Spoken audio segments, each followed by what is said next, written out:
A homeless girl saves a millionaire from an accident. A few days later, he's stunned when he sees 3 police officers knocking on his door. The roar of the V8 engine echoed along the winding road as Jack Thompson adjusted the rearview mirror of his Porsche 911 GT3.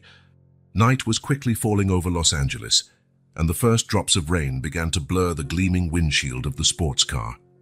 His fingers tapped impatiently on the leather steering wheel, his mind still buzzing from the heated argument he'd had with his brother Michael just minutes before. "You're blind, Jack, completely blind." Michael's words still echoed in his head.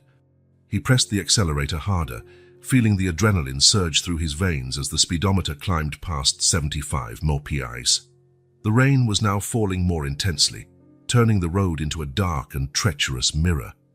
Jack knew he should slow down, but something inside him refused to yield. It was as if each additional mile per hour could distance him from his brother's accusations, from the suspicions, the lies, or were they truths? His phone vibrated on the center console. It was Michael again. Jack took his eyes off the road for a split second to silence the device, and that was all fate needed. The curve was sharper than he remembered. The wet asphalt turned into a sheet of ice beneath the high-performance tires. Jack jerked the steering wheel, but it was too late. The car skidded, spinning like a wild top. The world moved in slow motion. The headlights cut through the darkness at impossible angles as the Porsche plunged down the embankment. The sound of twisting metal mixed with the shattering of glass in a grim symphony. 1, 2, 3 rolls. Jack lost count as his body was violently tossed around inside the cabin, protected only by the airbags exploding around him. The silence that followed was deafening. The Porsche, once a symbol of power and luxury, now lay like a twisted wreck at the bottom of the ravine. Smoke began escaping the crumpled hood, and the smell of gasoline filled the damp night air. Jack was unconscious, still strapped in by his seatbelt, a thin trail of blood trickling down his forehead. That was when small footsteps echoed in the darkness. Emily had always liked exploring the area around the highway overpass where she and her mother had improvised a shelter. At just 6 years old, she knew every corner of that forgotten stretch of the city, as well as the back of her tiny hand. During one of her nighttime expeditions, she heard the crash. Her wide eyes followed the path of destruction the car had left behind as it fell. Without hesitation, she started down the embankment, her small hands clinging to the wet vegetation. Her heart pounded in her chest, not from fear, but from a determination that seemed far too big for her small body. Approaching the wrecked car, Emily spotted Jack through the shattered window. Her first instinct was to run to the public phone located a few yards from the overpass. Her mother always said that in an emergency, she should dial 911. With trembling hands, she punched in the numbers. 911 emergency. "Good evening," a woman's voice answered. "Please, I need help." Emily's voice was steady despite her age. "There's a man trapped in a car that fell down the embankment. He's hurt and there's smoke coming from the car." "Calm down, sweetheart. Can you tell me where you are?" Emily described the location with surprising accuracy, mentioning the highway overpass, the nearby gas station, and even a bright billboard serving as a reference point. "I'm sending an ambulance right now. Are you alone? Any adults around?" But Emily had already hung up. Her instincts told her there was no time to lose. Returning to the car, she noticed flames beginning to form under the hood. The smell of gasoline was stronger. With a strength she didn't know she had, Emily managed to open the driver's door, which had been partially jammed by the impact. Mister, you need to wake up." She shook Jack's arm gently, but he remained motionless. The flames were now visible, licking at the edges of the crumpled hood. Emily knew she had to act fast. With nimble fingers, she managed to release his seatbelt. Jack was much heavier than she was, but fear of the flames gave her extra strength. "Please, mister, help me just a little," she pleaded, pulling Jack with all her might. As if answering her prayers, Jack groaned softly and instinctively moved his legs. That slight movement was enough for Emily to drag him out of the car. She pulled him away from the vehicle, her small hands gripping the soaked fabric of his suit jacket. It wasn't a moment too soon. Seconds after they'd gotten clear, the fuel tank exploded. turning the Porsche into a ball of fire that lit up the night like an artificial sun. Sirens began to wail in the distance. Emily glanced at Jack one last time, making sure he was breathing. Her eyes caught the gleam of something on the ground, his wallet, which had fallen out during the rescue. For a moment, she hesitated, but then picked it up and stuffed it into the pocket of her worn jacket. She wasn't stealing it. She had a reason that even she didn't fully understand at that moment. The ambulance lights were already visible at the top of the embankment when Emily vanished into the shadows, as quietly as she had appeared. Her small feet knew every shortcut, every hiding spot. Within minutes, she was back under the overpass, where her mother still slept, unaware that her little girl had just become a hero. Jack Thompson, the powerful CEO of one of the largest companies in the country, owed his life to a homeless girl whose existence he'd never even imagined. As the paramedics carried him to the ambulance, he mumbled disjointed words about an angel, a tiny angel with a child's voice, who had pulled him from the jaws of death. In the safety of her makeshift shelter, Emily clutched Jack's wallet, her fingers tracing the soft leather. Inside, along with documents and credit cards, there was a photo. A smiling man beside someone who looked very much like him. Emily didn't know it, but she was looking at Jack and Michael Thompson, and that photo would be the first piece of a puzzle much bigger than she could possibly imagine. Night returned to its usual silence, but something had changed forever. Jack Thompson's and Emily's lives were now intertwined in a way neither of them could predict. This was only the beginning of a story that would transform both in unimaginable ways. While the last embers of the Porsche crackled at the bottom of the ravine, Emily fell asleep next to her mother, still clutching the wallet to her chest. In her sleep, she dreamed of angels driving fast cars and of a future different from the one fate seemed to have in store for her. A future that, unbeknownst to her, had begun to take shape that rainy night when her small act of courage changed not just one life, but many others yet to come. The constant beep of heart monitors was the only music echoing through the ICU at Cedars-Sinai Hospital. Jack Thompson, who just hours earlier controlled a multi-billion-dollar corporate empire, was now fighting for his life in a hospital bed. Tubes and wires snaked around his motionless body as a team of doctors worked tirelessly to stabilize his vital signs. Cranial trauma, 3 broken ribs, ruptured spleen. Dr. Philip Santos listed the injuries for his team during the morning rounds. Considering the state of the vehicle, it's a miracle he's alive. Head nurse Marina, who had been following the case since admission, shook her head in agreement. "Doctor, have you listened to the 911 call recording yet?" The doctor shook his head no, and Marina continued, her voice loaded with emotion. "It was a child who called, a little girl. The operator said she'd never heard such a precise location description of an accident, especially from someone so young." The recording soon became a topic of conversation among the hospital staff. The crystal-clear voice of the anonymous little heroine, mingled with the sound of rain in the background, had something almost surreal.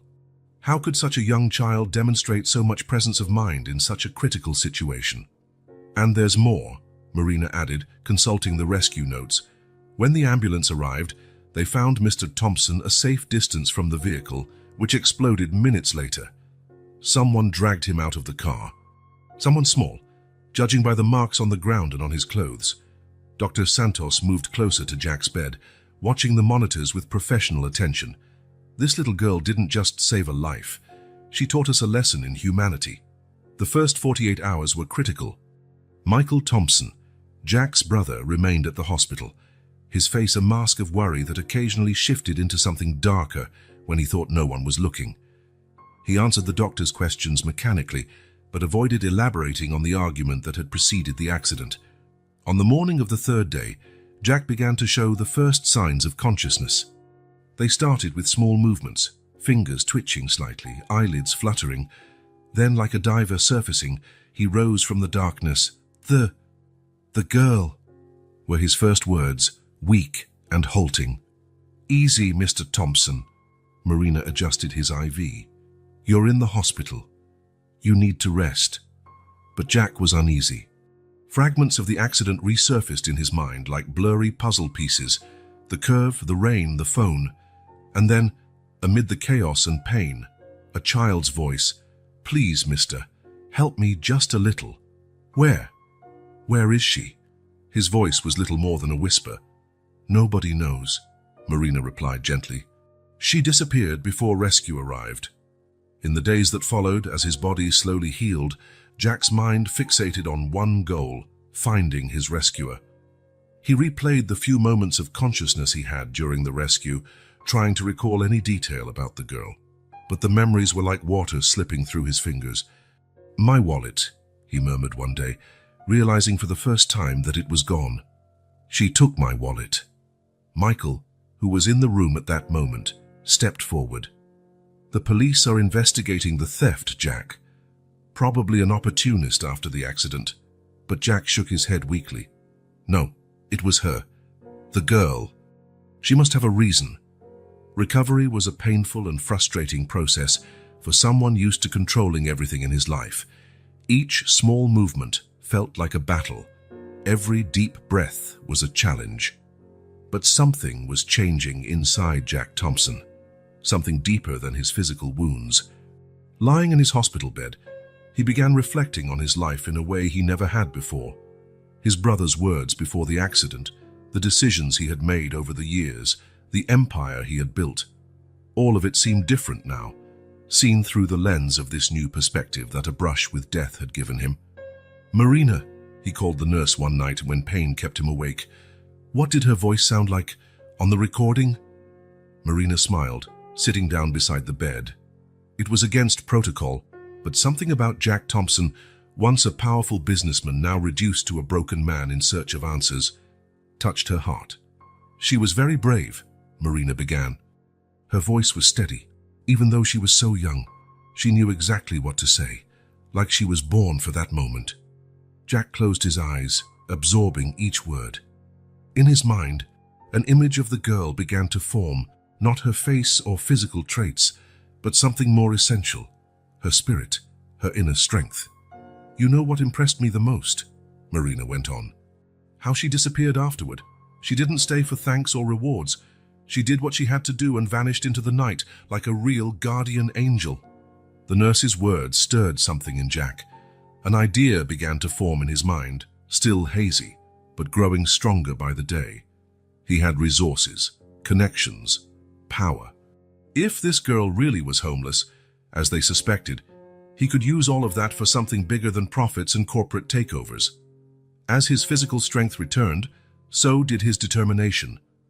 Jack began jotting notes in a small notebook that Michael had brought him. Plans, ideas, possible paths to find the girl. But it wasn't just about finding her. It was about doing something meaningful. Something that could impact not just her life, but the lives of other children in similar situations. "Mr. Thompson," Dr. Santos entered the room 2 weeks after the accident. "Your tests show significant improvement. If you continue like this, we'll be able to move you to a regular room in a few days." Jack nodded, but his mind was elsewhere. In his notebook, a list was growing. Hire private investigators, check security cameras around the area, establish a foundation for homeless children, review the company's social responsibility policies. Michael observed his brother's notes with an unreadable expression. "You need to focus on your recovery, Jack. Let me handle the company." But Jack barely listened. For the first time in his life, the company was not his main concern. The girl who saved him had planted a seed in his heart, a seed of transformation that was beginning to bloom amid the pain and forced introspection of hospital confinement. That night, while the city slept outside, Jack Thompson made a silent vow. He would find his rescuer, not just to thank her, but to repay the gift of life she had given him. And in the process, maybe he could become the kind of person who deserved to be saved by an angel. What he didn't know was that his rescuer was closer than he imagined, sleeping under a nearby overpass, still clutching his wallet, as though it were an invisible link between two worlds that destiny had decided to intertwine in an extraordinary way. During her last round that night, Marina watched her patient finally drift off to sleep, the notebook still in his lap. In her years of nursing, she had witnessed many recoveries, but there was something different about this one. It wasn't just a body healing, it was a soul transforming. Outside, rain began falling over Los Angeles again, washing the streets and creating a silver curtain between the hospital and the rest of the world. Somewhere in that city of contrasts, a little heroine was also dreaming, unaware that her courageous act had sparked a transformation that would affect many more lives than just the one she'd saved that fateful night. Rachel watched the sky grow dark through the cracks in the highway overpass as she carefully folded the only blanket they owned. Her fingers, calloused from years of hardship, ran automatically over the patches she'd sewn herself. Each stitch was a story, each seam a memory of her daily struggle for survival. "Mom, look what I found." Emily came running, her little bare feet barely making a sound on the cold concrete. In her hands was a battered book she had fished out of some trash bin. The smile on her face was like a ray of sunlight cutting through the gloom under the overpass. Rachel felt her heart clench. Even in the harshest circumstances, her daughter found reasons to smile. "What treasure did you bring today, my love?" It was a book of fairy tales, its pages yellowed with age but still holding colorful illustrations of princesses and castles. Rachel took it gently, as if it were made of crystal. She used to be a teacher in another life before the world collapsed on her. As Emily snuggled into her lap, Rachel let her mind wander to the past. 5 years ago, she had everything. A steady job teaching literature at a private school, a small rented apartment, and dreams that felt within reach. Then came an unexpected pregnancy. Emily's father, a fellow teacher who had promised eternal love, disappeared the moment he heard the news. "The school can't keep a single pregnant teacher," the principal had said, masking the dismissal under a veneer of moral concern. "Think of the example for the students." Rachel swallowed hard, stroking Emily's hair at the memory. A health problem during the pregnancy drained her savings. She fell behind on rent. One by one, friends drifted away. It was remarkable how poverty had the power to make people vanish from your life. "Mom, read to me," Emily asked, her eyes shining with that innocence Rachel fought daily to preserve. "Once upon a time," she began, her soft voice echoing under the overpass.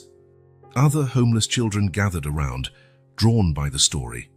Rachel smiled, momentarily feeling as though she was back in a classroom, but reality was never far away. Emily's stomach growled, reminding Rachel they hadn't eaten since breakfast, a single piece of bread they had shared, obtained from a bakery where she sometimes washed dishes in exchange for food. "Time to work, my love." Rachel closed the book gently. "You know what to do." Emily nodded solemnly. At 6, she already knew the routine. While Rachel headed to her usual spot at the traffic light to sell candy and windshield wipes, Emily would stay safe under the overpass, guarding their few belongings. At the traffic light, Rachel practiced what she called her silent dignity. She didn't beg or plead. She simply offered her goods with a polite smile, thanking people even when ignored. Her upright posture and articulate speech often surprised drivers. Some even asked how someone like her ended up here. "Life sometimes takes us down unexpected roads," was her standard reply, avoiding deeper explanations that would only elicit pity or judgment. Between cars, Rachel planned. Every coin was counted twice. Every possible job was investigated. She had sent resumes to dozens of schools, but the address under the overpass and the gap in her work history closed doors before she could even try to open them. Still, she persisted. Every morning, she used the restroom at a nearby gas station to keep herself looking presentable. Her improvised uniform, a white t-shirt and jeans, always clean, was her armor against prejudice. Her hair, despite the lack of proper products, was kept neat in a simple bun. "Poverty doesn't have to take our dignity," she always told Emily. Back under the overpass at the end of another exhausting day, Rachel found her daughter organizing her treasures.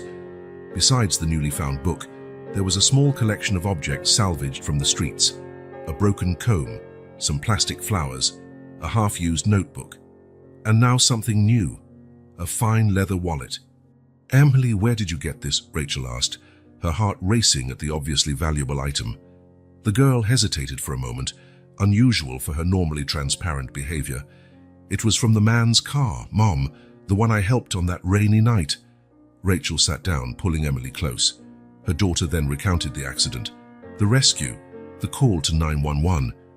With each word, pride and fear mingled in Rachel's chest. Pride for her daughter's courage and compassion, fear of what might happen next. "You did something very noble, my love," Rachel said, hugging Emily tightly, "but we need to return this wallet." "But Mum, what if he can help us?" Emily's voice carried a hope that broke Rachel's heart. "He seemed rich, with that fancy car." Rachel shook her head gently. "Our help will come from our own efforts, Emily. Honesty is the only wealth no one can take from us." That night, while Emily slept, Rachel examined the wallet by the faint glow of a distant streetlight. The name on the ID card made her gasp. Jack Thompson, CEO of Thompson Industries. She knew the name. Who didn't? He was one of the richest and most powerful men in the country. A business card fell from the wallet, and Rachel picked it up carefully. On it, besides the company's address, there was a personal phone number. Her fingers trembled slightly as she put the card back. Lying down next to Emily, Rachel pulled their patched blanket over them. The sound of cars passing on the highway above was their usual lullaby. In her mind, plans and possibilities formed and dissolved like clouds in the sky. Tomorrow would be another day of struggle, another day of forced smiles at the traffic light, searching for work, keeping hope alive. But tonight, for the first time in a long while, Rachel allowed herself to dream of something different. Not a magic rescue or miraculous solution, but the possibility of a small change. A small chance to show Emily that honesty and courage really could make a difference. Before falling asleep, Rachel whispered a prayer, not for herself, but for the man her daughter had saved. Wherever he was, she hoped he was okay. After all, in a world so full of indifference, the fact that her little Emily chose to help a stranger was proof she was doing something right as a mother. The night wind blew under the overpass, carrying the smell of rain. Rachel held Emily in her arms, feeling her daughter's soft breathing. Somewhere in the city, in a hospital room, Jack Thompson also dreamed of angels and rescues, two worlds so far apart, yet connected by one child's courageous act and a fine leather wallet. The night stretched on, covering the city with its dark mantle, equalizing mansions and overpasses under the same starry sky. And beneath that sky, mother and daughter slept, their dreams entangled with unspoken hopes and unrealized possibilities. The wallet, carefully kept among their few belongings, was more than an object. It was a symbol of a choice that would change their lives forever. Jack Thompson stood at the window of his penthouse office in the Thompson building, staring out over the city. 3 weeks after his recovery, he had returned to work, but his thoughts were far from the spreadsheets and reports piling up on his desk. "Mr. Thompson, your meeting with the social worker is scheduled for 2 p.m. Sandra, his secretary, announced for the third time that morning. She had noticed the change in her boss since the accident. The man once obsessed with business now seemed to be pursuing a far more personal goal. "Thank you, Sandra. And those 911 call records I requested? They just arrived by email," she answered, as efficient as ever. "I also got in touch with that nurse from Cedars Sinai, Marina. She's willing to help with anything you need." Jack nodded, his eyes scanning the city below. Somewhere in that labyrinth of buildings and overpasses was the little girl who had saved his life. The same city he once viewed merely as a battleground for his corporate victories now held a treasure he was determined to find. At exactly 2 p.m., Dr. Clara Mendes, a veteran social worker, entered his office. Her experienced gaze sized Jack up with a mix of curiosity and skepticism. "Mr. Thompson, I understand your gratitude, but let me be clear. Finding a homeless child in Los Angeles is like looking for a needle in a haystack."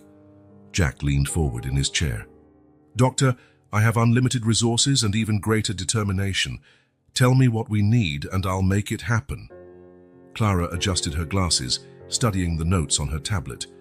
"Based on the description, we're looking for a girl around 6 years old, probably living with her mother. The 911 call was made from a public phone near the accident site." "That's a start. I've mobilized a team to map out all homeless populations in the area," Jack explained, opening a digital map on his screen. Red dots marked concentration points. "I also hired private investigators to analyze security footage from the night of the accident." Clara looked at the map with professional interest. Impressive. But, Mr. Thompson, I need to ask, what's your real objective here? The question caught Jack by surprise. He stood up, walking to the window again. When you come close to dying, Doctor, and someone saves you without asking for anything in return, it changes something inside you. He unconsciously touched the scar on his forehead, a permanent reminder of that night. It's not just about finding her. It's about understanding why a child who has nothing risked her life to save someone who has everything. Clara smiled, a gentle smile that softened her features. Maybe that's the lesson she had to teach you. The afternoon passed in a succession of phone calls and meetings.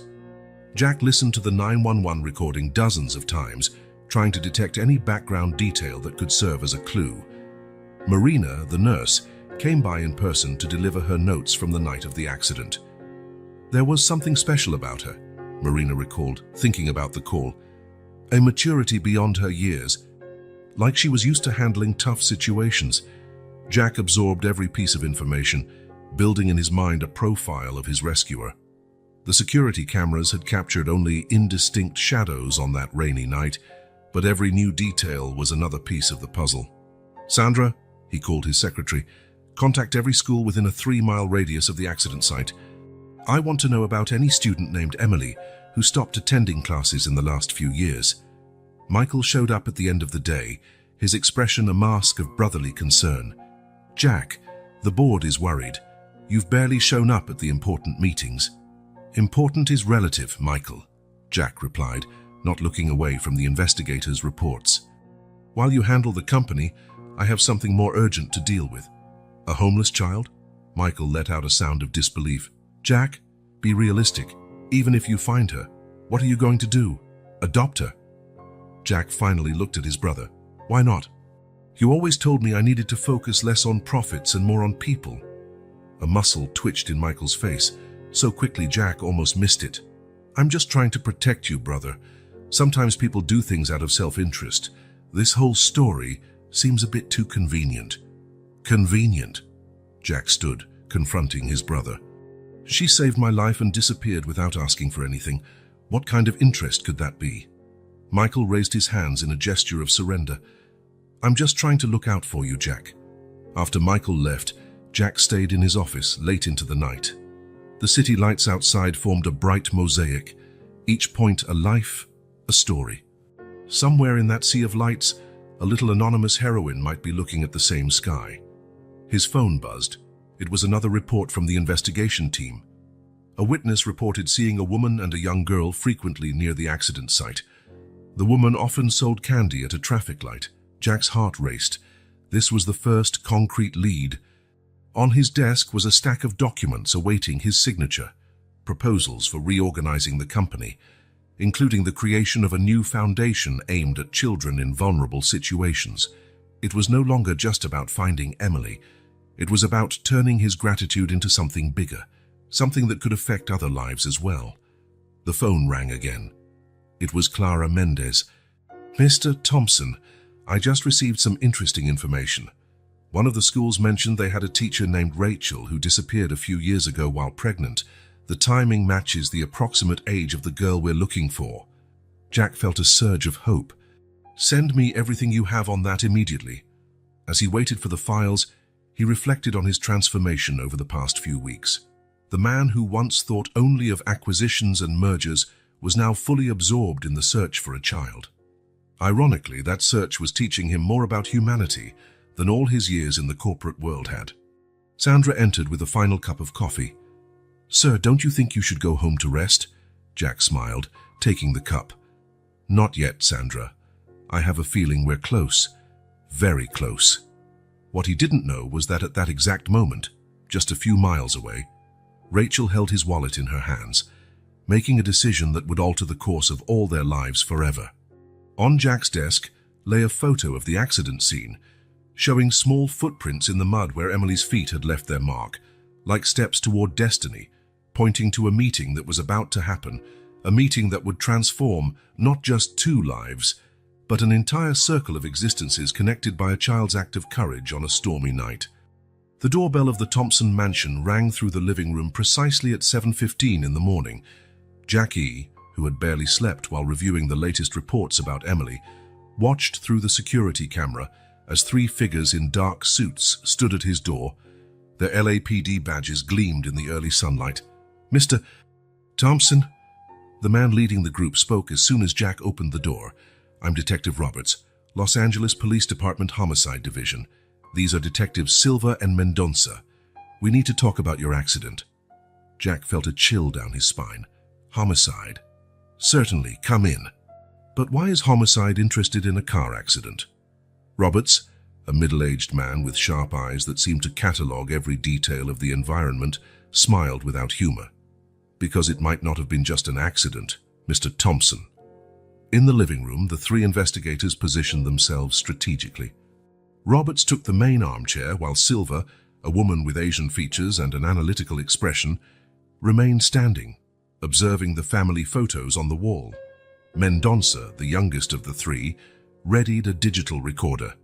"For the record," Roberts began, "this is a preliminary interview about the incident on the night of January 15, 2025, involving the Porsche 911 GT3 owned by Jack Thompson. Mr. Thompson, please tell us about the events leading up to the accident." Jack took a deep breath, organizing his thoughts. "I had just left a tense meeting with my brother Michael, right here at home. It was raining and What was the reason for the tension?" Silva interrupted, her gaze still locked on the photographs. "Disagreements over the company's direction. Michael thought I was being—" The doorbell rang again. As if summoned by the mention of his name, Michael Thompson walked into the room, his impeccable suit contrasting with his anxious expression. "Jack, Sandra called me about the police." He turned to the detectives. "Michael Thompson, brother and executive vice president of Thompson Industries. Why wasn't I notified about this visit?" Roberts observed the dynamic between the brothers with professional interest. "Mr. Michael Thompson, your presence is convenient. We were just discussing the argument that preceded the accident." Michael sat down next to his brother, taking on a protective posture.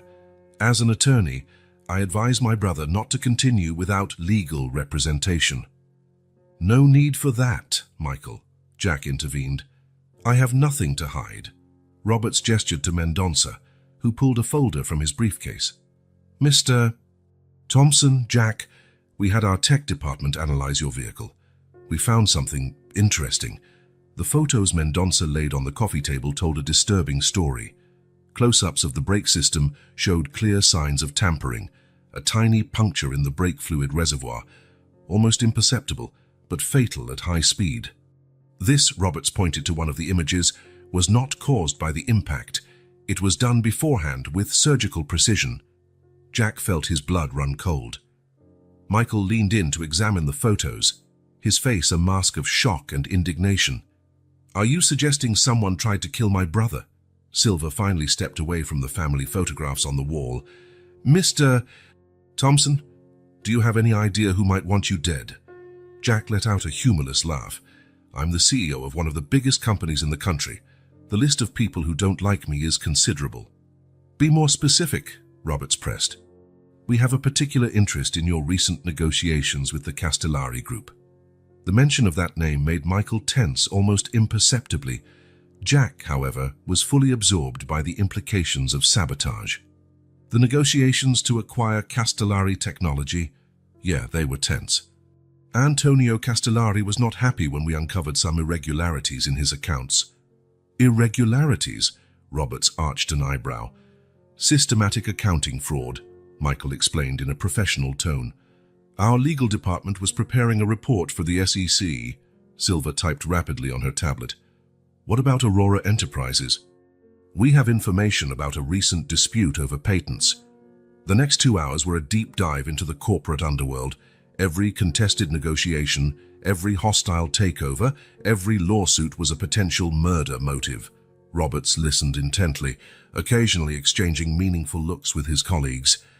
"We'll need access to all documents related to these transactions," Roberts finally announced.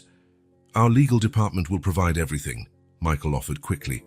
"But I suppose you're also interested in my brother's mysterious rescuer." Michael's casual comment caused a subtle shift in the room's atmosphere. Roberts leaned forward slightly. "Ah, yes. The miracle girl," as the press has dubbed her. Curious that she never showed up for any thanks, isn't it? Are you implying something, Detective? Jack felt a protective surge toward his unknown savior. Just observing that, in our experience, coincidences rarely are just coincidences. A homeless kid shows up exactly at the right time, saves your life and vanishes without a trace. With all due respect, Jack rose to his feet, voice taut with reined-in emotion. That girl risked her life to save me.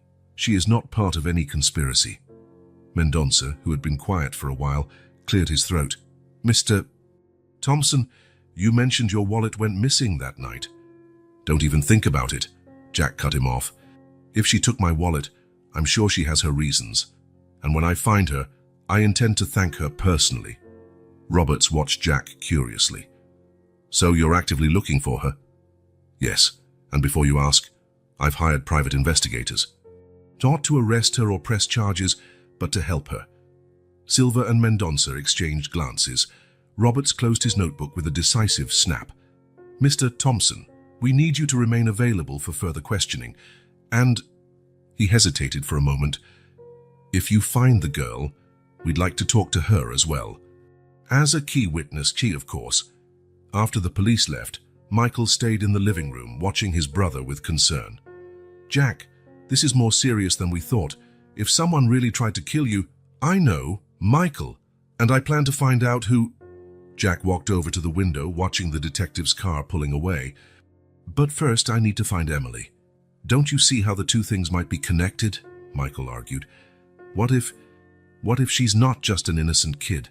What if someone's using her? Jack turned to face his brother. You weren't there, Michael. You didn't see what I saw. You didn't feel what I felt. That girl, there's something special about her. Something genuine. Michael sighed, giving in. All right, you're my brother. I'll help you with whatever you need. The next few hours were a whirlwind of activity. Technical teams arrived to sweep the mansion and Jack's other vehicles. Michael coordinated communication with the legal department, providing investigators with thousands of pages of corporate documents. In the afternoon, Roberts returned with more experts. The wrecked Porsche had been taken to a specialized lab where every inch would be analyzed for evidence. We found some interesting residue in the brake system, the lead forensic expert explained, showing samples under a microscope. The cut was made with a specific industrial tool. We're tracing all recent purchases of this kind of equipment. Jack watched everything with a growing sense of unreality. In just a few weeks, his life had turned into a corporate thriller, attempted murder, police investigations, and a mysterious savior. Mr. Thompson, Roberts called him aside during a break in the analyses. I need you to understand the gravity of the situation. Someone with access, technical know-how, and motive tried to kill you, and that person is probably still close by. You're suggesting it was someone inside the company. Roberts only gave him a significant look before walking away. That night, after everyone had left, Jack remained in his office, Roberts's words echoing in his mind. On the wall, a map of the accident area was covered with dozens of notes. His personal search for Emily. His phone vibrated. It was Sandra, his secretary. Sir, that social worker, Clara Mendez, called. She says she has news about this teacher, Rachel. Jack felt his heart pound. Even amid all the attempts on his life and investigations, finding Emily remained his top priority. Thank you, Sandra. Schedule a meeting with her first thing tomorrow. He stood, moving toward the window. Outside, the city sparkled under the night sky, holding its secrets. Somewhere out there was a brave little girl who'd saved his life. Somewhere out there was also someone who had tried to take it. Michael was right about one thing. The two stories might be connected, but not in the way his brother imagined. Jack had a growing suspicion that finding Emily wouldn't just be about gratitude or redemption. It might be the key to uncovering the entire mystery. His phone vibrated again. It was a text from an unknown number. Not all angels have wings. Some have a child's eyes and a pure heart. Take care, Mr. Thompson. There's more at stake than you think. Jack reread the message several times, a chill running through him. When he tried calling back, he discovered the number didn't exist. On his desk, photos of the destroyed car seemed to mock him. Among them, a small detail caught his eye, a child's handprint on the fender, preserved in the dried mud. The same hand that saved him had left its mark, like a signature of fate. Roberts was right, coincidences rarely are just coincidences, but sometimes, Jack thought, the universe conspires in mysterious ways, intertwining lives and destinies in a complex web of redemption and revelation. Night wore on, and with it, the certainty that every step closer to Emily would also bring him closer to the truth about who had tried to kill him. The question was, would he be ready for what he would find at the end of this journey? In his pocket, the mysterious text glowed on his phone screen like a warning of what was to come. His search for the little savior had turned into something much bigger, a race against time, where every discovery could be both a blessing and a curse. The top-floor conference room at the Thompson building had been turned into an improvised investigation center. Glass panels covered the walls, filled with photos, documents, and diagrams connected by colorful lines. At the center of the oval table, Jack Thompson studied reports as Detective Roberts presented his latest findings. "Antonio Castellari is no longer in the country," Roberts said, pointing to a photo of the Italian businessman. "He left the United States 2 days before your accident. One-way ticket to Milan." Michael, who was closely following everything, frowned. "Running away or building an alibi?" "Maybe both," Roberts replied, spreading more documents across the table. "But the interesting part isn't where Castellari went, but who he met with before leaving." Surveillance photos showed Castellari at a discreet restaurant in Beverly Hills, accompanied by a familiar figure, Ricardo Aurora, CEO of Aurora Enterprises. "Our two main rivals having dinner together?" Jack leaned over the images. "That doesn't make sense. Aurora and Castellari have always hated each other."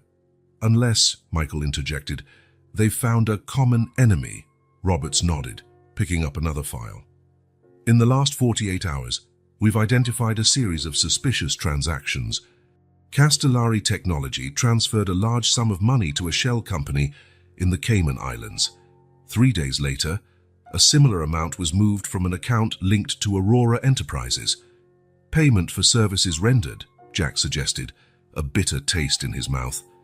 "Possibly, but there's more." Roberts signaled and Detective Silver entered the room, carrying a laptop.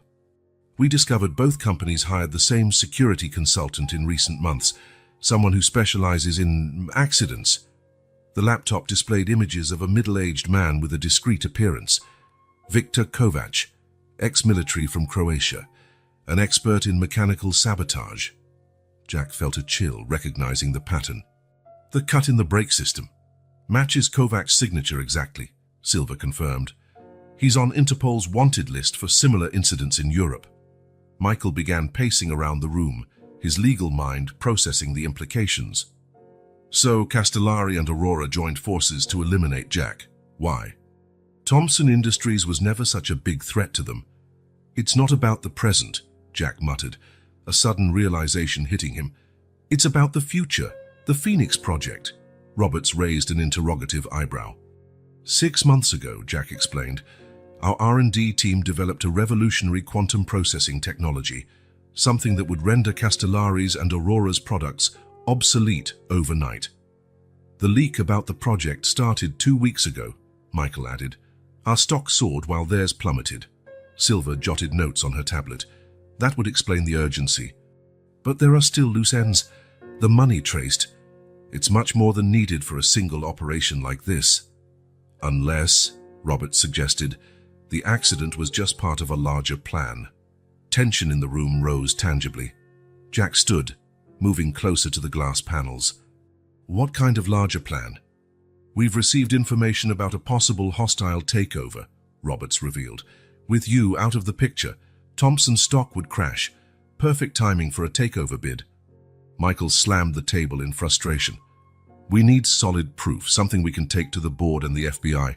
"We're getting there," Roberts assured him. "Kovac was spotted in Los Angeles last week. We have teams tracking all known contacts of his." Jack was barely listening.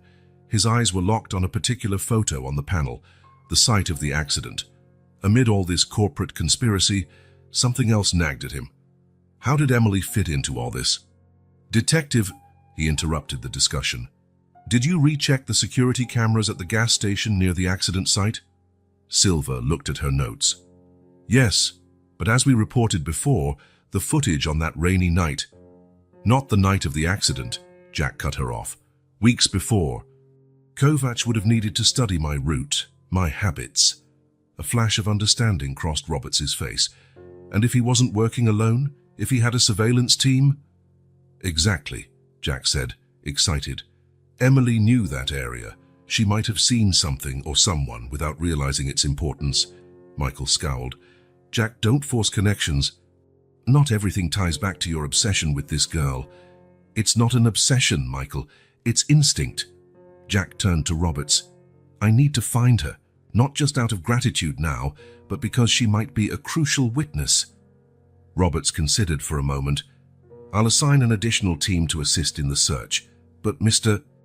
Thompson, you must understand, if she really saw something, she could be in danger. The realization hit Jack like a punch in the gut. If Kovac or his associates suspected a little street girl could identify them, we have to find her first, he declared, his voice urgent. The rest of the afternoon was a flurry of activity. While Roberts's team followed corporate leads, Jack doubled down on his search for Emily. Each passing minute could mean danger for his small savior. Michael stayed by his side, coordinating legal and investigative teams, but Jack noticed something about his brother. A simmering tension, as if each new discovery made him more nervous. By nightfall, when most had gone home, Jack found an envelope on his desk. Inside was a single photo, Emily, captured by a security camera, walking with her mother near the overpass. The image was recent. His heart raced. Finally, a solid lead. But with hope came fear. If he had obtained this picture, others could too. The race against time had just become more urgent. Somewhere in the city, a little heroine and her mother were living their lives, unaware they were at the center of a far bigger web of conspiracies than they could imagine. Jack stared out the window at the city stretching beneath the night sky. Hang in there, he murmured. I'm coming. The morning was exceptionally clear when Jack parked his car near the overpass. The photo in his hand showed precisely this location, where Rachel and Emily had been spotted regularly. His heart pounded as he surveyed the area, accompanied by Michael and two investigators discreetly positioned nearby. Are you sure you want to do this personally? Michael asked, adjusting his tie nervously. We could send a team. No, Jack interrupted firmly. They need to see my intentions are genuine. No team, no official entourage. The traffic light changed, and that's when Jack spotted her, Rachel, exactly as in the photo, selling candy to drivers. Despite her simple clothes, she held herself with a quiet dignity that immediately impressed him. That's her, he murmured to himself more than anyone else. With measured steps, Jack crossed the street. Rachel noticed him coming, and something in her eyes shifted. Recognition, apprehension, resolve. Ms. Rachel? Jack called softly, stopping at a respectful distance. She did not show surprise upon hearing her name. Mr. Thompson, she replied in a firm voice. I was wondering when you'd come. The world seemed to pause for a moment. In the silence that followed, they regarded each other, the powerful businessman and the former teacher whose lives had diverged so drastically. My daughter saved your life, Rachel continued, her voice low but clear. So what are you here for now? Justice? Gratitude? Or something else? I'm here, Jack replied earnestly, because I need to thank the angel who gave me a second chance, and because you both might be in danger. The mention of danger made Rachel tense. Emily, she called, turning toward the overpass. A small figure emerged from the shadows, and Jack's heart stopped for a moment. Emily, his savior, stood there, tiny, brave, her eyes shining with a wisdom beyond her years. I know you, Emily said simply, coming closer. You're the man from the car. Jack knelt to her eye level, unshed tears glistening. And you're my guardian angel. Emily smiled, a smile that lit up her entire face. I'm not an angel, mister. I just did what was right. Michael, watching from a distance, slowly approached. Rachel instinctively pulled Emily closer. It's okay, Jack reassured her. This is my brother, Michael. He's here to help too. Your wallet, Emily suddenly said, reaching into the pocket of her worn jacket. I kept it. I knew I'd be able to return it someday. Jack took the wallet with quiet emotion, noticing how carefully she'd preserved it despite everything. "You're a very special girl, Emily." "Mr. Thompson," Rachel interjected, "I appreciate your gratitude, but I need to know what you meant by danger." Jack exchanged a look with Michael before continuing. "My accident wasn't an accident. Someone tried to kill me. And there's a chance Emily saw something, even if she didn't realize it." Rachel went pale, wrapping her arms protectively around her daughter. "So those men—" "What men?" Michael asked quickly. His interest piqued. "The week before the accident," Emily answered in her childlike voice laced with memories, "there were some strange men around here. One of them had an accent." Jack and Michael shared a significant glance. "Kovac, we need to get you out of here," Jack declared. "I have a safe house ready, with all the protection you'll need." Rachel hesitated, years of distrust battling against the urgency of the situation. "Why should we trust you?" "Because your daughter trusted me that night," Jack answered softly. "She didn't have to save me, but she did the right thing. Now it's my turn to do the same." Emily tugged at her mother's sleeve. "He's a good person, Mum. You can see it in his eyes." Michael cleared his throat, checking his watch. "We need to move. We've been exposed for too long." Rachel looked over their few belongings under the overpass. Books, clothes, memories of a life turned upside down. "We should get our things." "I'll have someone retrieve them safely," Jack promised. "Right now, it's most important to keep you both safe." The drive to the safe house was silent, heavy with unspoken emotions and thoughts.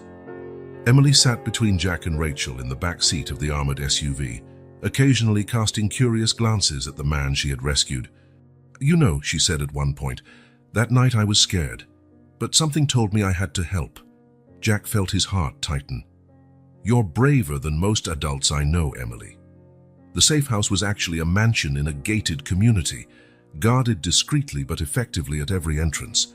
Rachel looked around with a mix of awe and discomfort. "I know it's a lot to take in," Jack said, leading them inside. "But I promise I'll explain everything. You deserve to know the whole truth." Michael oversaw their placement, ensuring all security protocols were followed. There was something in his efficiency that felt almost anxious. That night, after Emily finally fell asleep in her first real bedroom, Rachel and Jack talked on the veranda under a star-studded sky that seemed the same as ever, though everything had changed. "She talks about you," Rachel revealed. "How the car was on fire, how she couldn't leave you there." "She gave me more than a second chance at life," Jack replied, voice thick with emotion. "She gave me a new perspective, a new purpose." Rachel smiled gently. "Emily has that effect on people. Even in the worst circumstances, she sees the best in everything and everyone. Like she saw in me that night," Jack added. "Rachel, I promise I'll protect you both, and when this is all over, I want to help give Emily every opportunity she deserves." "We don't want charity, Mr. Thompson." "It's not charity," he corrected gently. "It's gratitude. And if you'll allow me, friendship," Michael observed from the doorway, his face a mask of conflicting emotions. "I'll reinforce security," he announced, stepping away quickly. That first night in the safe house marked the start of something new. Between Jack and Emily, there was already a strong bond. She saw him as the man from the car, and he saw her as his guardian angel. Rachel, although cautious, began lowering her defenses as she witnessed Jack's genuine concern for their well-being. None of them realized it was only the beginning. In the days ahead, truths would come to light, dangers would be revealed, and the bond between them would be tested in ways no one could predict. For now, though, there was just that moment, an improvised family, united by fate and by the courage of a small girl who chose to do the right thing on a stormy night. Jack Thompson's office was dimly lit in the early evening when Sandra, his secretary, rushed in with a red folder in her hands. Her usually composed face showed rare agitation. "Mr. Thompson, the internal audit report is here. You need to see it right away." Jack Yount, who had been on the phone with Detective Roberts, ended the call quickly and took the folder. As his eyes swept over the numbers and graphs, his expression shifted from curiosity to disbelief, and then to barely contained anger. "Sandra, get Michael, now." While he waited, Jack spread the documents across his desk, creating a mosaic of evidence that pointed to something more sinister than he'd imagined. Suspicious transactions, offshore accounts, systematic embezzlement, all carefully disguised for years through creative accounting. Michael arrived minutes later, carrying the usual aura of professional efficiency that had become his trademark in recent weeks. "Find something interesting?" he asked casually, straightening his silk tie. Jack slid the papers toward him. "Interesting is an understatement. We have a leak, Michael. Someone inside Thompson Industries has been siphoning off millions for years." Michael examined the papers with meticulous attention, his face a mask of professional concentration. That would explain Aurora's and Castellari's sudden interest. They must have uncovered these irregularities during due diligence and used it as leverage, Jack finished, getting up to look out the window. Outside, the city was lighting up like stars in a concrete sky. But something still doesn't fit. The phone rang. It was Roberts. "Mr. Thompson, we've got updates on Kovac. He was seen boarding a flight to Dubai last night. But before that, he made a rather interesting transfer." A significant pause. "To an account linked to Thompson Industries." Jack felt a chill. "Which account?" "We're still tracing it, but there's more. It appears the attempt on your life was just part of a bigger plan. Someone was setting the stage for a major leadership shift in the company." Michael Town, who was listening via speakerphone, interjected, "A corporate coup." "Exactly," Roberts confirmed. "And from what we're uncovering, it was orchestrated by someone with deep inside knowledge of the company's operations." After hanging up, Jack called an emergency meeting with his trusted team. Within an hour, the conference room was filled with auditors, lawyers, and private investigators. Clara Mendez, the social worker who had helped in the search for Emily's, was there too. Her presence might have seemed out of place among so many executives, but Jack insisted she offered a different perspective that had proven invaluable. "The embezzlement began exactly 5 years ago," the chief auditor explained, projecting graphs on a screen. "Small at first, almost undetectable, but gradually growing. Like ants carrying an elephant," Clara commented, "bit by bit." The analogy struck Jack. "When did Aurora first show interest in our quantum technology?" One of the analysts checked his records. "Official approach was 6 months ago, but Jack pressed. "We have evidence they knew about the project much earlier. Someone was leaking information." Michael, taking methodical notes, looked up. "The same person behind the embezzlement." "Likely," the auditor confirmed. "The pattern of transactions suggests someone with top-level access." Jack felt the eyes in the room turn to him. As CEO, it was his responsibility to have noticed something. The weight of failure pressed on him. "Mr. Thompson," Clara gently broke into his thoughts, "do you remember when you told me that sometimes we need a child's eyes to see the truth?" He nodded, recalling their conversation about Emily. "Then let's do that now," she continued.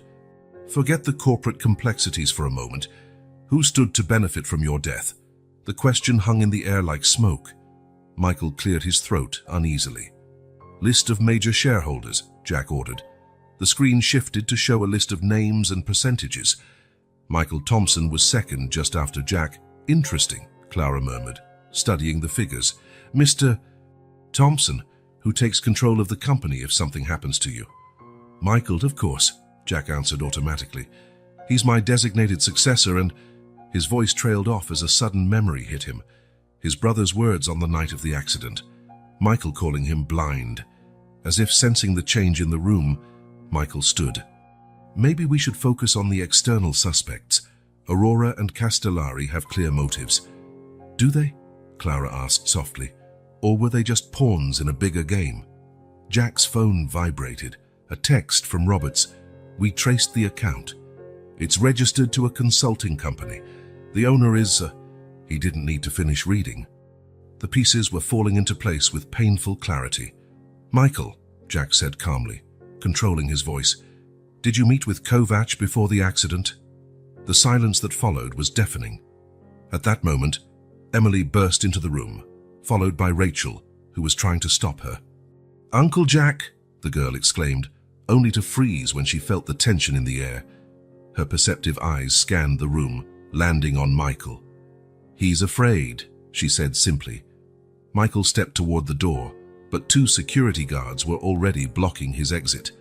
Jack noticed his brother's hands trembling slightly. "Why?" Jack asked, voice thick with restrained pain. "All these years, Michael." "You never understood," Michael suddenly shouted. "You were always the perfect son, the natural heir. I was just the shadow, the eternal second place." Rachel pulled Emily close. The child, however, kept her eyes on Michael, as if she could see right through him. "The embezzlement started small," Michael continued, his composure unraveling. "It was so easy, and you were so wrapped up in your grand visions, you never noticed. The quantum project was the last straw. Yet again, you'd be the visionary, the genius entrepreneur." "So you hired Kovac," Jack said bitterly. "Planned it all. My death, the hostile takeover, the transfer of control." "It was perfect," Michael practically screamed. "With you out of the way, the stock would plummet. Aurora and Castellari would make offers, but I'd keep the controlling share.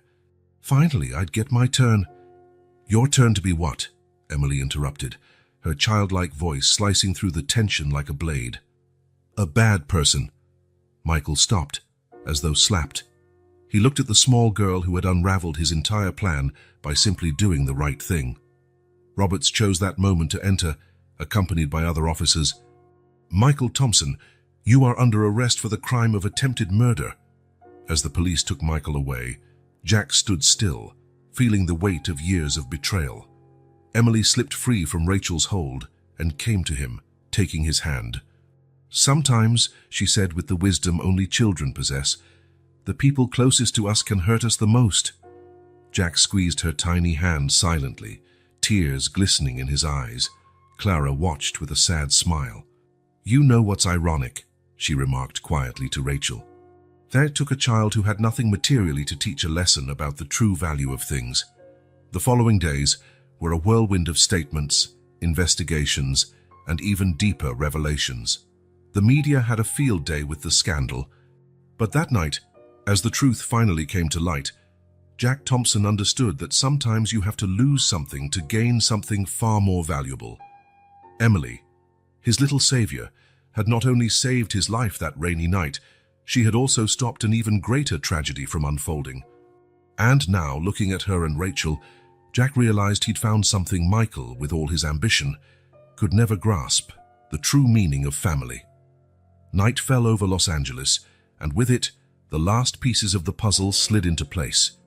But this wasn't a story with a purely happy or sad ending. It was a story of redemption, second chances, and of how sometimes you must lose a brother by blood to gain a family by heart. In Jack's pocket, the wallet Emily had returned now seemed heavier. Inside it, the old photo of the two smiling brothers served as a bittersweet reminder that appearances can be deceiving, and that true loyalty can come from the most unexpected places. The investigation would continue, revealing even more layers of conspiracy and betrayal. But that night, while Emily told stories to distract everyone from the tension, Jack Thompson finally understood that his little rescuer had not only saved his life, she had saved his soul. The Los Angeles Federal Detention Center carried a tense atmosphere that morning. On the 12th floor, a specially prepared interrogation room awaited its occupant. Michael Thompson, once the respected executive vice president of Thompson Industries, now wore handcuffs and a gray prison uniform. Detective Roberts methodically arranged a series of folders on the metal table. Each document had been carefully selected to tell a story of betrayal, greed, and a conspiracy, stretching far beyond what anyone had initially imagined. "Let's start from the beginning, Mr. Thompson," Roberts said, his calm voice honed by years of extracting confessions from white-collar criminals. "And this time, we want the whole truth."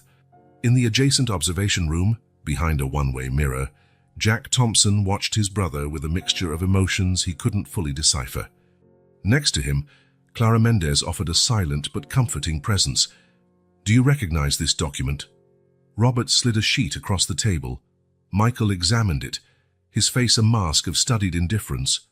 It was a bank transfer dated 10 years ago, the first in a long series of embezzlements now coming to light. "That's when it all began, Dees," Michael finally spoke, bitterness lacing his words enough to surprise even the most seasoned investigators. The day our father announced his decision regarding the company's succession, Roberts waited, letting the silence do its work. "I was the oldest," Michael went on, his voice trembling with long repressed anger. "I had the best diplomas, the best training. I spent my whole life preparing to run Thompson Industries, but Jack was always the favorite." In the observation room, Jack felt a pang in his chest. Childhood and youth memories rearranged themselves under this new light. The reserved looks from his brother, the veiled comments, the emotional distance he'd always chalked up to work stress. "That first transfer was almost a test," Michael continued, his fingers drumming nervously on the table. "I wanted to see if anyone would notice, if Jack's perfect system had any flaws. When nobody did, well, it was like opening a door I couldn't close anymore." Roberts opened another folder, revealing surveillance photos. "And these meetings with Aurora executives, when did they start exactly?" Michael laughed, a humorless sound. "They approached me. They already knew about the embezzlement. Apparently, I wasn't as careful as I thought. Then, instead of turning me in, they offered a partnership. It was ingenious, really. Use my own crime as leverage for something much bigger." The next hours brought increasingly shocking revelations. The conspiracy unraveled into an intricate web of corporate corruption involving some of the country's biggest companies. Aurora and Castellari were just the tip of the iceberg. "The quantum project changed everything," Michael explained, slowly collapsing under the weight of his confessions. "When Jack announced its development, it was too revolutionary. It would reshape the entire market. Aurora would collapse. Castellari would lose decades of tech development. We couldn't allow it. So Kovac came into play," Roberts filled in. "He was perfect," Michael admitted, a feverish gleam in his eyes, not just for his technical expertise, but because he understood the bigger picture. It wasn't only about killing Jack, it was about creating the perfect controlled chaos. The accident, the market panic, the plummeting stocks. I would emerge as the company's savior, the leader everyone needed. In the neighboring room, Jack had to sit down. Clara offered him a glass of water, which he accepted with trembling hands. "Mr. Thompson," she said softly, "Emily has been asking about you again." The mention of Emily snapped Jack out of his trance. "How is she?" "Worried about you. She has a unique perspective on all of this." In the interrogation room, Roberts revealed his trump card, a flash drive seized from Michael's private office. "Your personal records are quite detailed," the detective commented, leafing through printed pages. "Every transfer, every meeting, every bribe, meticulously documented." "Why?" Michael seemed to age a decade at the question. "Insurance. At this level of the game, you need protection. If something went wrong, I wouldn't go down alone." "Does this include the records about your father?" The silence was deafening. In the observation room, Jack felt his world turn upside down. "What?" Roberts pressed on. "According to these documents, Thompson, your father, found out about the early embezzlement 5 years before he died. But instead of turning you in, he saw an opportunity," Michael finished, his voice cracking. "The great Thompson, the model businessman, the respected philanthropist, had been running his own schemes from the start. My embezzlement was amateurish compared to his." Jack sprang to his feet, needing to brace himself against the wall. Everything he had believed about his family was crumbling like a house of cards. "He blackmailed me," Michael continued, tears finally forming in his eyes. "His silence came at a price, which he collected until his last day. That perfect inheritance he left behind, a facade. Most of the money came from decades of fraud and skimming." At that moment, a small commotion in the hallway arose. Emily, having slipped away from adult supervision, was insistent on seeing Michael. "Please," she pleaded, her childish voice laden with surprising maturity, "I need to understand." After much debate among investigators, and with Jack's consent, they allowed Emily into the interrogation room under strict supervision. The contrast was stark. The small homeless girl, now in a simple but clean dress, facing the handcuffed executive in his prison uniform. "Why did you want to hurt your brother?" Emily asked point blank, her eyes fixed on Michael. The man, who had endured hours of professional interrogation without fully breaking, seemed to deflate at the child's direct question. "Because I was angry," he whispered, tears welling. "So angry I couldn't see anything else. But he's your family," Emily persisted. "When you have a family, you take care of them. That's what my mom does for me, even when it's hard." Michael covered his face with his cuffed hands, sobs racking his body. "I got lost, kid. Lost so long ago I couldn't find my way back." In the observation room, Jack watched in tears in his own eyes. Clara gave his shoulder a comforting squeeze. "You know what's funny?" Emily continued, her voice calm yet firm. "When I saw your brother in that car, I didn't think if he was rich or important. I just saw someone who needed help. And you saved him," Michael murmured. "You destroyed years of planning without even knowing." Emily tilted her head, reflecting. "Sometimes we need to destroy bad things so we can build good ones." The child's simple wisdom hit Michael harder than any interrogation technique had. He looked toward the mirror where he knew Jack was watching. "Forgive me, brother," he pleaded, voice breaking. I wasted so much time hating, resenting, threw away my whole life." Robert signaled that Emily should be removed, but she had one last thing to say. "You know it's never too late to do the right thing, right?" Her words lingered in the air even after she left. Michael straightened up in his chair, a new determination on his face. "I want to confess everything," he declared. "Every detail, every person involved, not just in Thompson, but every company, every scheme." The next hours saw a deluge of revelations. Michael exposed a corruption network spanning decades and involving some of the country's largest corporations. Politicians, judges, business people, no one was immune. Kovac, as it turned out, had kept his own records for insurance. His arrest in Dubai, carried out with international cooperation, revealed even more layers of the conspiracy. Aurora Enterprises and Castellari Technology faced deep investigations. Their CEOs were already being detained in simultaneous operations across 3 countries. For Jack, the hardest part was processing the truth about his father. The man he had idolized, his model of integrity and corporate ethics, had led a double life of fraud. "Mr. Thompson," Clara addressed him softly at the end of that exhausting day. "Emily and Rachel want to take you to dinner. They think you need a break from all this." Jack smiled weakly. It was ironic how his greatest comfort now came from 2 people who had been total strangers until a few weeks ago. At a simple yet cozy restaurant, Emily insisted on sitting next to Jack. While Rachel ordered, the little girl took his hand. "Sometimes," she said with the uncanny wisdom of an old soul, "we find out people aren't who we thought they were, but that doesn't change who we are." Jack squeezed her hand, tears threatening again. "How did you get so wise, little one?" Rachel smiled from across the table. "Living on the streets teaches you a lot, especially about what really matters." The meal was simple, but for Jack it felt profound. A new beginning with a new family, built not on lies and appearances, but on truth and genuine love. In the coming days, Thompson Industries would undergo a complete transformation. Jack already planned a radical restructuring, focusing on transparency and social responsibility. The quantum project would be developed not just for profit, but for real societal benefit.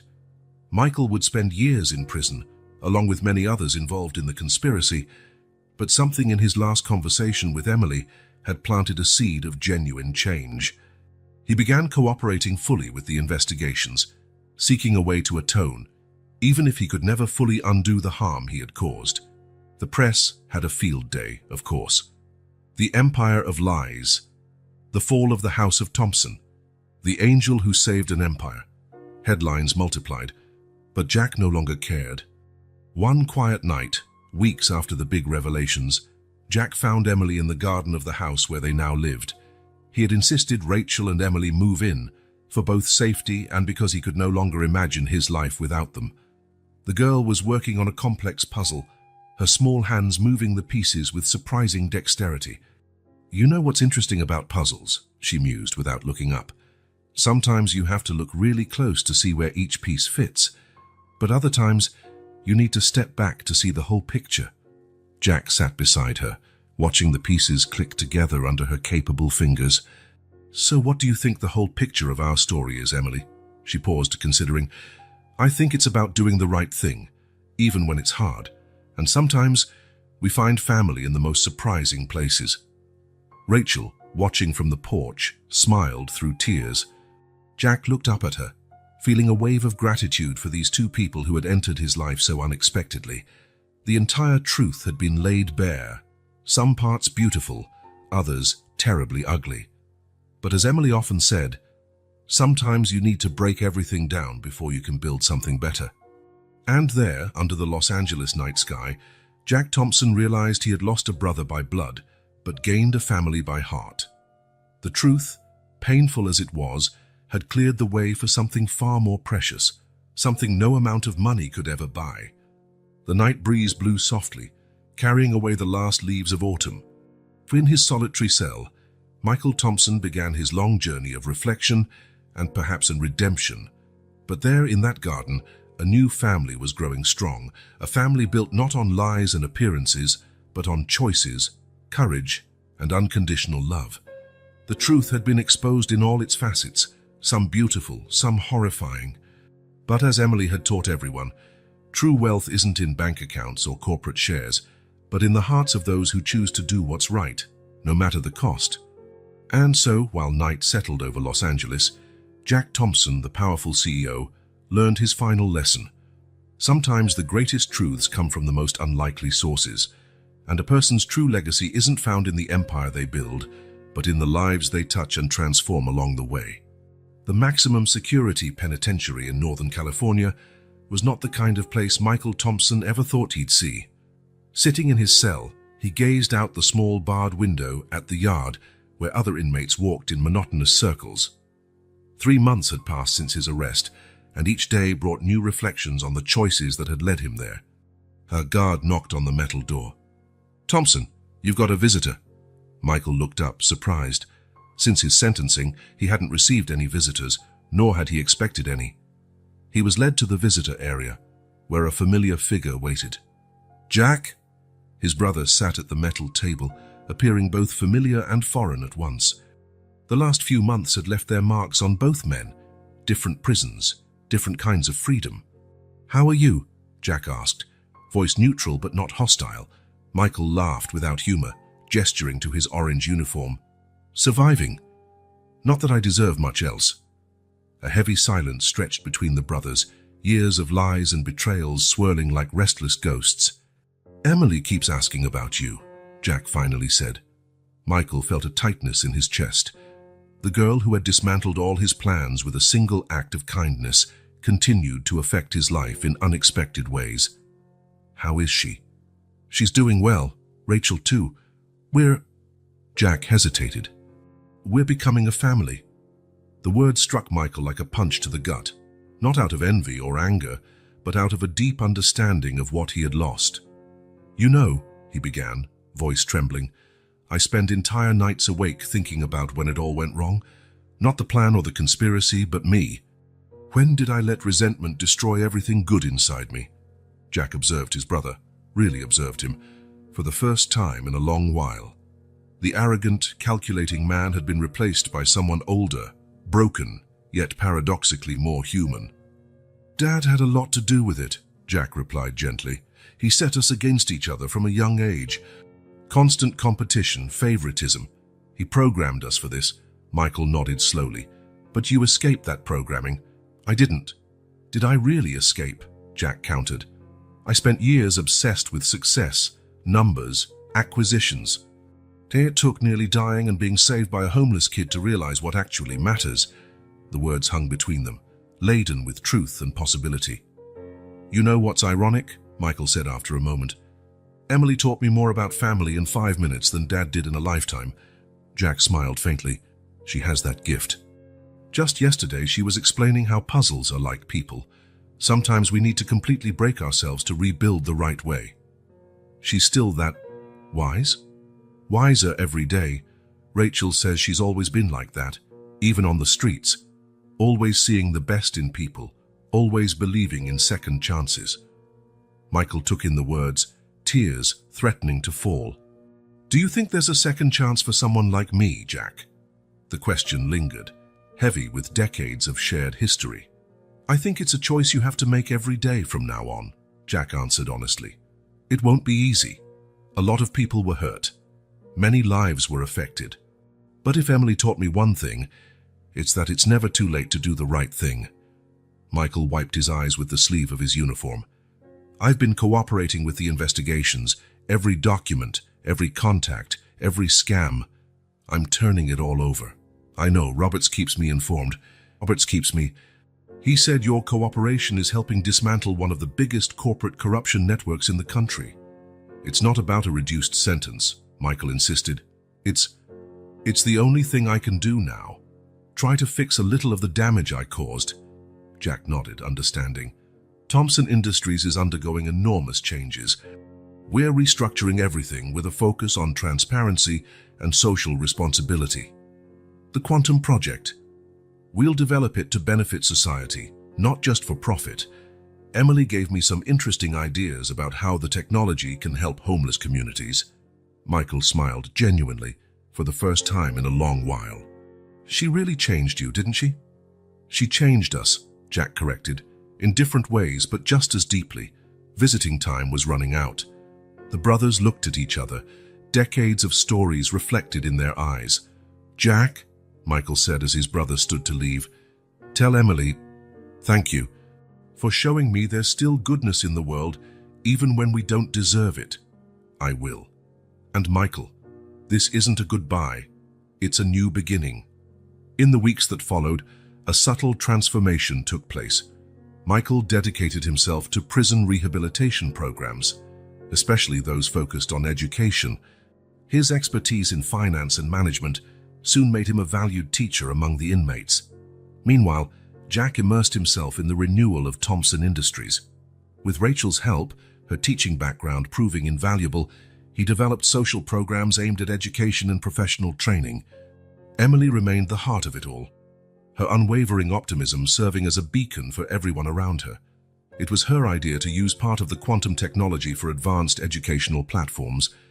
You know, she said to Jack during one of their evening walks in the garden, sometimes people do bad things because they never got a chance to learn the good stuff.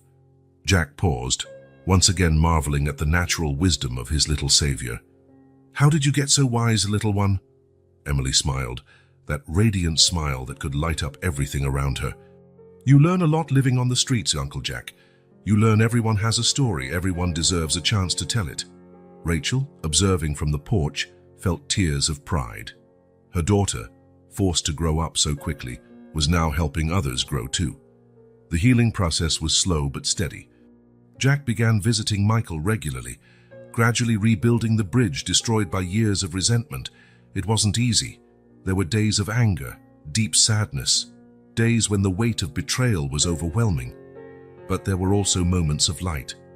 Like when Emily insisted on sending Michael a drawing, a colorful puzzle with the message, sometimes we need to break to put ourselves back together in the right way. He hung the drawing on his cell wall, a daily reminder that redemption is a choice made moment by moment. Under Jack's new leadership, Thompson Industries became a model of ethical corporate governance. The scandal that could have destroyed the company instead served as a catalyst for profound change. It's like a phoenix, Emily observed one day while flipping through a magazine article about the company's comeback. Rising from the ashes, stronger and prettier. Jack smiled, hugging his soon-to-be daughter. The adoption process was underway with Rachel's blessing. They would become a family, a different kind of family, built not on blood ties but on deliberate choices of love. One particularly meaningful afternoon, Jack received a package at the office. It was a letter from Michael, along with a meticulously written journal. Dear brother, the letter began, this journal contains everything, my motivations, my fears, my regrets. It's not an attempt to justify what I did, but to understand it. Maybe it can help others avoid the same mistakes. Emily taught me that sometimes our worst choices can be lessons for others to make better ones. Jack read the journal that night while Rachel and Emily slept upstairs. Each page was a deep dive into his brother's psyche, a journey through jealousy, anger, and finally remorse. You should publish this, Rachel suggested when he showed it to her. It could help young entrepreneurs understand the real price of greed. The idea took root, evolving into yet another Thompson Foundation project, a corporate ethics program based on real-life cases. Learning of the initiative, Michael cried in his cell, not tears of sadness, but relief that some good might arise from his wrongdoing. They discovered that redemption wasn't a destination, but a journey of small steps, small choices, small moments of courage and truth. Emily, in her childlike but incisive wisdom, put it best. Sometimes we have to forgive, not because they deserve it, but because we deserve peace. And so, under the Los Angeles sky, a new story began to unfold. A story not of revenge or ambition, but of forgiveness and new beginnings. A story proving that sometimes the greatest miracles come in the smallest packages. A homeless girl who not only saved a life, but redeemed an entire family.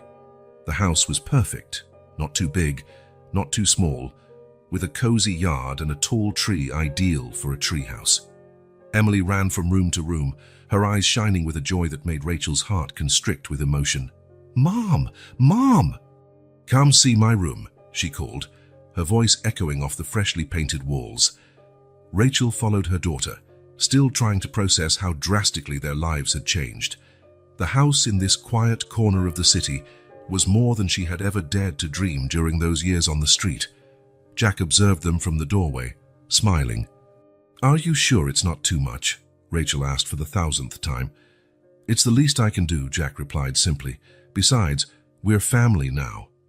The adoption process had been finalized the previous week, making Emily officially a Thompson.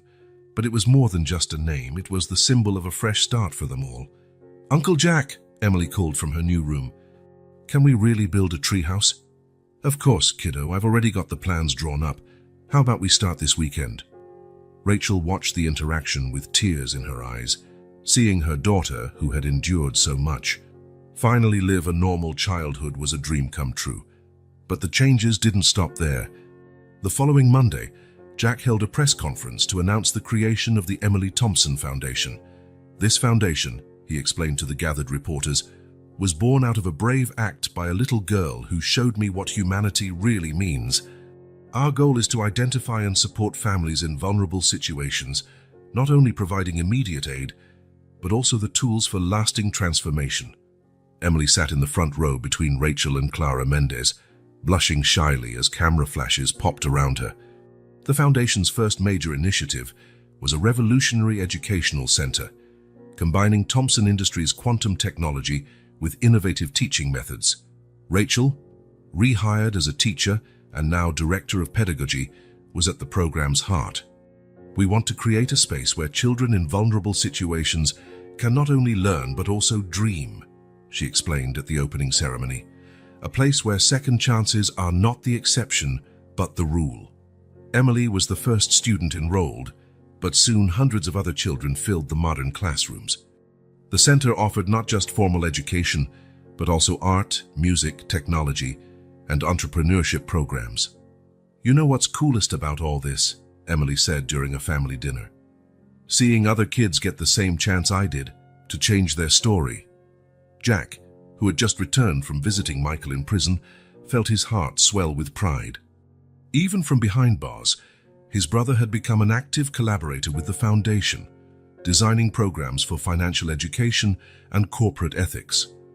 Rachel's transformation was equally remarkable. From a teacher unemployed and living under an overpass, she was now a respected leader in inclusive education. Her experiences gave the project a unique and vital perspective. "Sometimes," she said during a lecture, "we have to fall very far to find our true strength, and sometimes we need someone who believes in us when we don't believe in ourselves anymore." The house soon became a meeting place for an extended family. Clara Mendez regularly joined them for Sunday dinners. Marina, the nurse who had cared for Jack, became a close friend. Even Detective Roberts dropped by occasionally, always with chocolate for Emily. One evening, while everyone sat in the garden under the stars, Emily made an announcement. "I want to be like Uncle Jack when I grow up. I want to help people." "You already do, my love," Rachel smiled. "You changed all of our lives." Jack hugged his adopted daughter, remembering the fateful night a little homeless girl saved not just his life, but his soul. The treehouse, finally completed, became Emily's favorite hideout. From there, she could watch the sunset over Los Angeles. The same city that once sheltered her beneath its overpasses now stretched out before her like a world of possibilities. "Sometimes," she said one day, sitting with Jack in the treehouse, "I still think about that night, the car, the rain, the fear. Do you regret anything?" Jack asked softly. "Never," she smiled, "because that night wasn't just about saving you. It was about saving all of us." The Emily Thompson Foundation expanded quickly, reaching other cities as well. Its innovative social assistance model, combining technology, education, and family support, began attracting international attention. Rachel, now recognized as an authority in transformative education, traveled around the country sharing her expertise, but she always returned home, where her true happiness lay.